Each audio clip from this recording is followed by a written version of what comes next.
Alright, so here we have new motors from Brother Hobby. This one is from the Avenger series, Avenger V2. So these are 2507 and these are 1200, 1500 and 1750 kV. These are actually update to the original Avenger, so there's some new updates that make this motor much better than the original. So we'll talk about those updates and how they came about. So as usual, I want to thank Brother Hobby for sending these test samples. Brother Hobby always has been pretty good about sending motor samples just when they first come out, sometimes even before, so I can test them and get some numbers for you guys so you can decide whether the motor will be perfect for your setup. So Brother Hobby's always been good about that, so thank you so much, really appreciate it. So alright, let's see what's in the boxes. So the usual Brother Hobby, very simple box, which is good, you know, just cardboard, you don't need anything fancy. Let's open up the 1200 kV, and also as usual, there's not much in the box, just the motor and a little baggie with some mounting screws for 3mm arms and a night lock. And this one looks like it's a full size night lock. Don't know if these were sent out of the production batch, because the original ones, as you remember, had a red accent paint, so these are completely black. So I don't know if that's gonna be the color for the production units.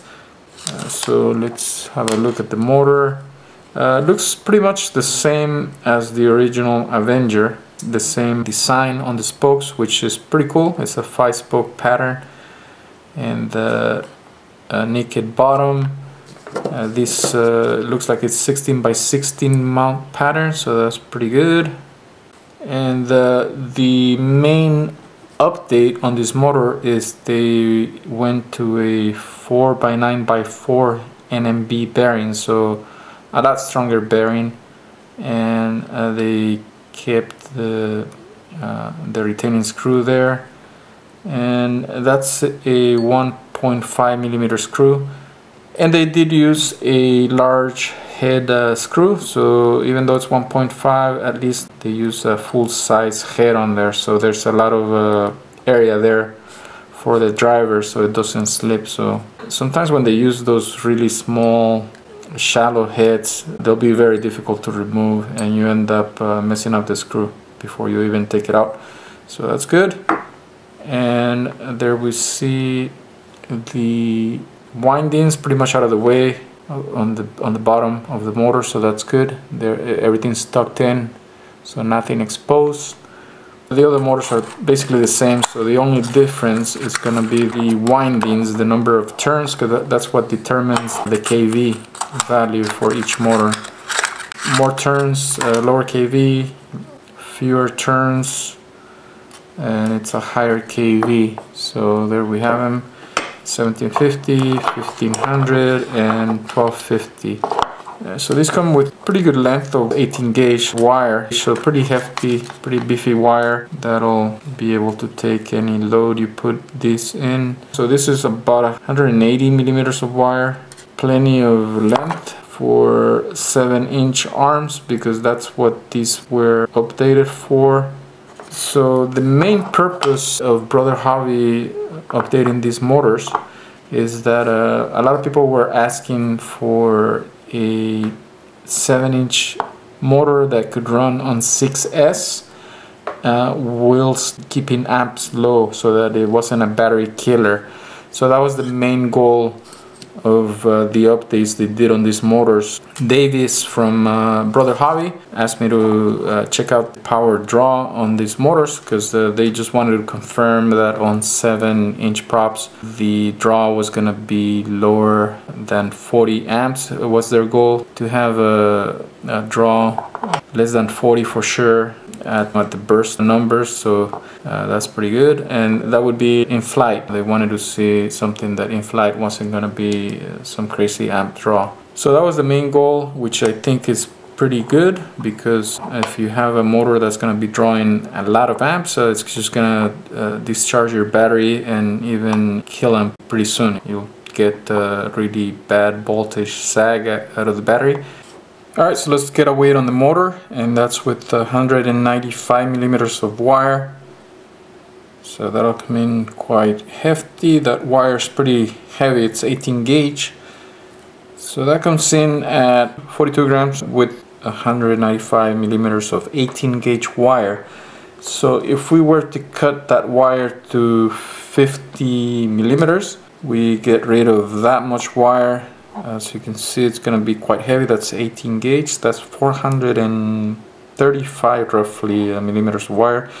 That's nearly 5 grams, 4.8 grams for that much wire if you cut it to 50, which is what I usually do. I get the equivalent weight with 50 millimeters of wire so that all the motors have the same amount of wire. The best way would actually be to, of course, no wire at all, but anyway, that's what I've been doing. So 4.8, we'll tear that with a short wire. That comes into about 37.1. So not a bad weight for such a big motor. You know, it's a 2507. Pretty good weight on that motor. It's not overly heavy. And anyways, when you put 6S on a 7-inch prop with these motors, just a few grams is no biggie. We'll see how easy it is to take apart this motor. So hopefully that screw comes out easily. And yeah, it looks like they're using some pretty good Loctite. I can feel the resistance, but if you just do it carefully, make sure you press in, and on one motion you turn, so you don't want to jerk anything, so the driver stays in place, and then you can turn the screw out. Okay, so that's easy to remove. Yeah, there you can see they're using that white thread lock. There's a brass washer there. So let's see, hopefully that comes out. Yeah, it looks like it's gonna come out easily. Good.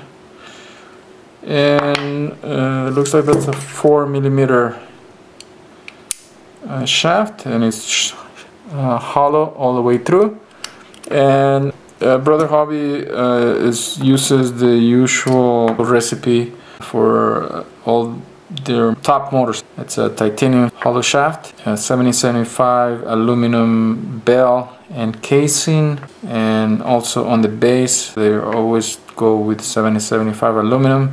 And on this one, as you can see, they're single strand wire, and they updated the bearings to 4x9x4, which is the proven bearing that's most durable. That's what people like, so they went ahead and changed those.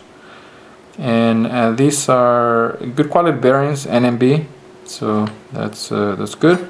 And let's see, there's no lip on the bell ring, but looks like there's plenty of epoxy there on the magnets, and of course those are N52 magnets. They always stay in place. I haven't seen any slip magnets lately on any of the BrotherHobby motors. Alright, so let's have a closer look under the magnifying glass, and there you can see there's a anti-slip texture on top of the bell here, where the prop is gonna rest, so that's good. And there's the one-piece titanium shaft. As always, top quality from BrotherHobby. And that's the portion where on the version 1 there's some red accent on there, so I'm not sure if that's gonna be the case on the production versions. These are pre-production, so they might change the color scheme, not sure. There's the arc magnets as usual from BrotherHobby, and there's the hollow shaft again. Here's the stator. There's the nice beefy bearings, and as usual, nice job on the windings there, pretty neat. Single strand wire, high temperature wire. So let's get a measurement on that stator. Should be 7 millimeters. So there we go. It looks pretty close to 7 millimeters. That's good. And those are 0.15 laminations. So all the tech features that we've come to expect for motors on this price range. Alright, so that's the tear down of the motor. Let's let's have a look at the air gap right there, and looks like a pretty good air gap. Looks like aimed for smoothness, so it's not ultra tight. When you have a really tight air gap, sometimes the motors are a little bit noisy, and in transition they might jerk a little. So it looks pretty typical air gap for this type of motor. So alright, let's put back that screw, and don't forget that brass washer. So alright, let's see what this motor can do on the thrust stand.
So let's have a quick look at the thrust test for the BrotherHobby Avenger V2 2507-1750.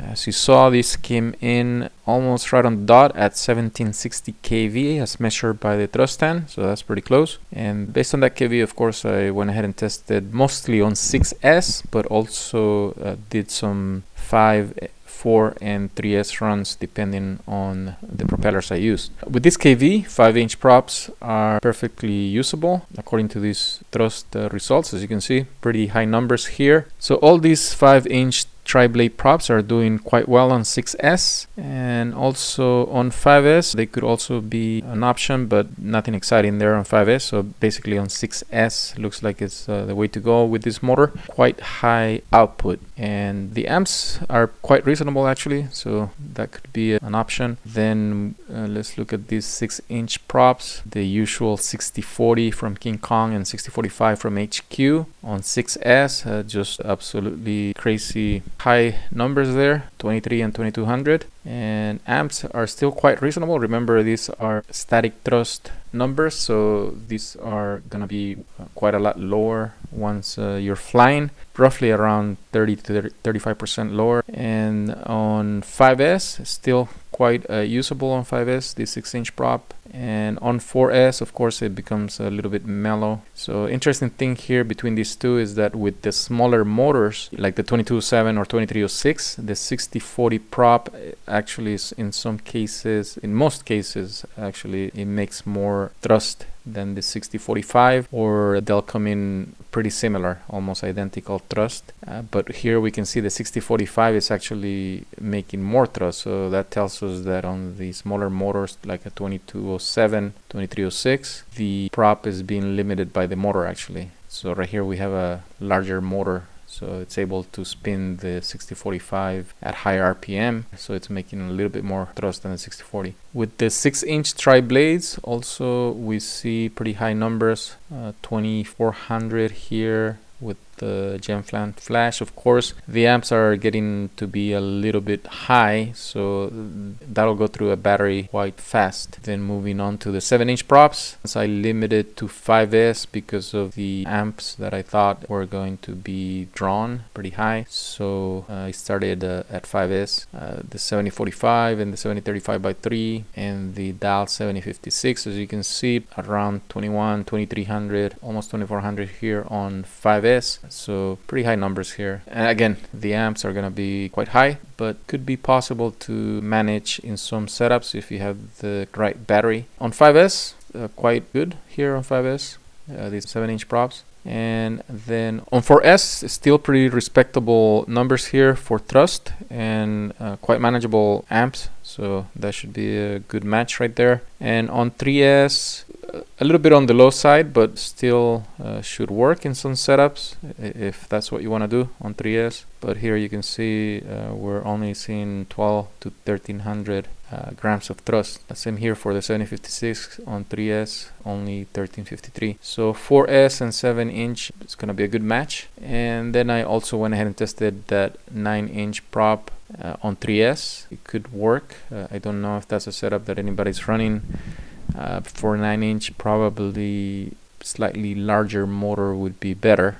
So interesting thing actually, this motor and the 1200 kV that I tested, they're showing very close performance when this one is on 5S and the 1200 is on 6S. For some of these props, I think the 7045 and I forget if it's the 7035 that I tested on the 1200 on 6S, and right here I tested them on 5S, and if you look at the numbers, they're quite similar. So 5S on this one, it's about the same as 6S on the 1200 kV, so that I thought that was interesting. So okay, that's the thrust test results for this motor. Quite a few props I tested here, so there's quite a few possibilities. This one seems to be turning into a very versatile motor. So as you can see, you can go anywhere from 5-inch to 7-inch props depending on the voltage you're using. So pretty versatile motor so far. Alright, thank you for watching, and until the next video, the next one I guess will be the 1500 kV, so keep an eye out for that motor test results in the near future.